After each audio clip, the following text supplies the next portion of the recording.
ഇവിടെ അടൂര് പറണ്ടോട് മാർക്കറ്റിലൊന്നും ബാത്റൂം ഇല്ല. വന്ന് പറഞ്ഞ 500 രൂപ ചോദിച്ചോണ്ടായിരുന്നു. ഒരു ചീട്ട് എഴുതി കൊണ്ടുവരും. വന്ന് ചോദിച്ചിട്ട് മറ്റേ പിരിവണക്ക ആന്നാ എഴുതി എന്നാ വെച്ചേക്കുന്നു. ഇതെന്തിനാ അതിവിടെ എല്ലാരും ഉള്ളതാ. ഏത് സ്ഥലം എന്ന് പറഞ്ഞ? അടൂര് പറണ്ടോട് മാർക്കറ്റ്. അടൂരാ നമ്മുടെ നാട്ടില? നമ്മുടെ നാട്ടിലെ കാര്യം പറഞ്ഞ. നമ്മുടെ നാട്ടിലുണ്ട്, ചാലയിലുണ്ട്. ചാലയിൽ ഞാൻ ഒരിക്കൽ വമ്പൻ പ്രശ്നമായതാ. അവർക്ക് നോർമലി ഇറക്ക് കാശ് കൊടുക്കുന്നുണ്ട്. അതിന്റെ കൂടെ 900 രൂപയൊക്കെ ചായ പൈസ കൊടുക്കുന്ന. നോക്കൂലിയാണോ? നോക്കൂലി 900 രൂപ ചായ പൈസ എന്നാ പറയണ. 900 രൂപ ചായ? ഇതിനു വേണ്ടി എന്താണ് കല്യാണത്തിന് ചായ കൊടുക്കുന്നത്? അവര് നോർമലി അവർക്ക് ഉള്ള കൂലി അവർക്ക് കൊടുക്കണുണ്ട്. ഓക്കെ, അതെ. അത് കഴിഞ്ഞിട്ട് ചായ പൈസ ഒക്കെ 900 രൂപ വന്ന് ചോദിക്കുന്ന. ചായ കാഴ്ചയൊക്കെ 50-100 കൊടുക്കാം അല്ലേ മാക്സിമം?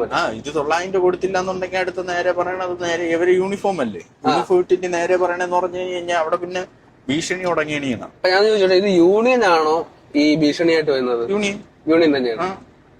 ഓക്കെ. അപ്പൊ അവർക്ക് കിട്ടുന്ന കൂലി കിട്ടുന്നുണ്ട്, നമ്മളെ കയ്യിൽ നിന്ന് എടുത്ത് കൊടുക്കുന്നുണ്ട്. അതെ, അതായത് ഈ ലോഡ് എടുത്ത പാർട്ടിക്കാരല്ല അവർക്ക് കൂലി കൊടുക്കുന്നത്.